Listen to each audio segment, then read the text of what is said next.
etc., because they had no knowledge of English. The response of the security forces was brutal. Within a few months, the JVP was broken. Their leader was tried and imprisoned. Hundreds were killed. The South simmered with resentment. Political violence had arrived in Sri Lanka. It lasted a few months. Then it fizzled out and most of the leaders were arrested. But it was a real wake-up call for the government, and it even hardened their policy, I think, towards the minorities. She'd crushed the JVP. Now Mrs. Bandaranaike needed to placate Sinhalese nationalist opinion. She began by changing the country's name. Ceylon, the name of the colonialists, became Sri Lanka, meaning in Sinhala, resplendent island. A new constitution enshrined Buddhism as the state religion. The Sinhalese language was given even greater prominence. For Tamils, it was the last straw.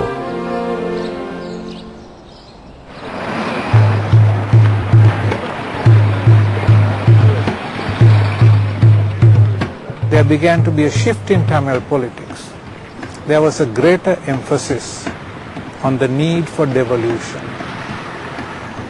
And there is now an advocacy of the use of violence to achieve ends.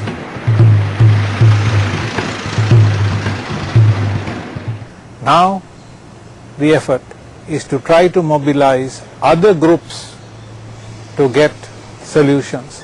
And the first was actually India.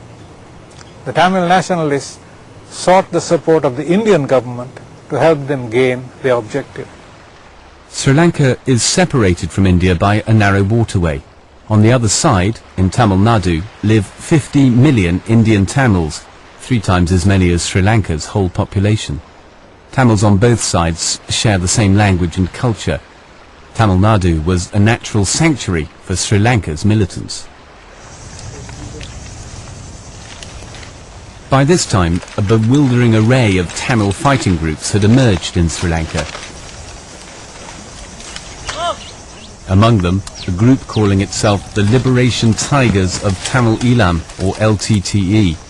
Their aim was to carve out an independent Tamil state from the north and east of the island. The name they gave to their would-be state was TamilNet.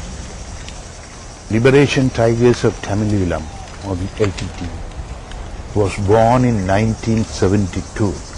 The conditions of oppression against the Tamils intensified at that time. So Mr. Prabhakaran organized the LTTE as a national liberation movement with an objective of launching an armed struggle against the oppressive state apparatus. But at that particular conjuncture, it was a small guerrilla organization. But it had a long history of evolution. The Tamil Tiger strongholds were in the north and the east. From small beginnings, they grew into a fighting force which would bring the state almost to its knees. But it was an act of violence in Jaffna, the Tamil capital, an attack on the ancient culture of the Tamil people, which was to alienate ordinary Tamils and to bring the militants their first taste of popular support. In 1980, Jaffna Public Library was burnt. So that was a repository of irreplaceable books. Tamils are very proud of their ancient culture and literature. The burning of the library was intended to strike at the most potent symbol of their separate identity.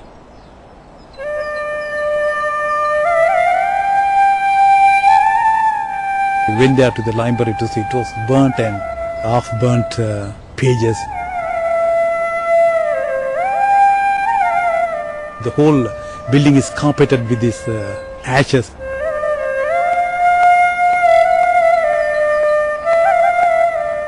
As an academic and lover of books, I was furious. I would never forgive the singular government burning that library. That previous night, the police or the army implemented this curfew. Under the curfew, they have burnt it. So it is their work. So I can't forgive it.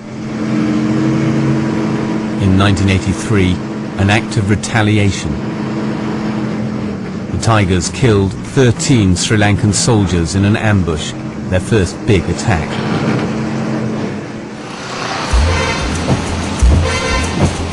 The bodies were brought back to Colombo for a mass funeral.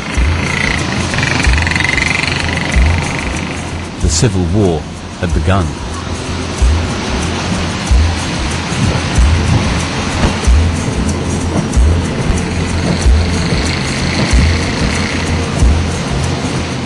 There were a lot of people who came to see the funeral, and the emotions were running very high. In the evening, after the funerals were over, the mobs were coming out. They started attacking anything and everything they saw which were Tamil. So this escalated from there. They started attacking Tamil families and business establishments. I believe it was 25th of July, and I was coming to office early in the morning. It was about 5:40, 5:45, and we could see even at that time smoke billowing from parts of the city. And I did speak to others who were working there, and they said they saw buildings on fire. Tamil areas of Colombo were set ablaze. There was some sort of organized groups going around. They were coming out and going to the addresses, knocking on the doors and pulling out the Tamils and killing them. And I saw it happening. It went on for a few days. There had been plenty of riots before, but this was different, a state-sponsored pogrom. I moved to the state television studios, and that was in a residential part of town, and a very good residential area. There was looting going on there. I could see police jeeps going by, nobody did anything. Occasionally you could see army truck, nothing was happening. Many Tamils were killed, and many people were homeless. The house I was living got burned down, and we lost everything because we had Tamil neighbors. Hundreds of Tamils died in the riots. The world was outraged. When asked why the government had allowed it to happen, President Jayawardena had no convincing answer. I think there was a big anti-Tamil feeling among the forces also. And they felt that shooting the Sinhalese who were rioting would be anti-Sinhalese. And actually in some places we saw them encouraging. Their properties burned, not just in Colombo but in the hill country too. Tamils fled, fearing for their lives. No one felt safe. It was a riot substantially fomented by elements of the government, and the president at the time felt too weak to check those elements. One minister in that government was seen to be standing in the street with a list of names of residents of various buildings. You can tell the difference between Sinhalese and Tamil names, and directing rioters to destroy the properties of Tamil people and kill people inside those buildings. This form of state violence against the Tamil had a genocidal intent, in the sense that the oppression had a multi-dimensional thrust in which the essential foundations of the Tamil nations were attacked. That is the Tamil language, Tamil culture, the education opportunities of the Tamil people, even the territories were forcefully colonized by the Sinhalese people. So it has a multi-dimensional aspect which affected the very foundation of the Tamil nation. Makeshift refugee camps were set up to house the thousands of Tamils who had been driven from their homes. Wealthier Tamils sold up and settled abroad.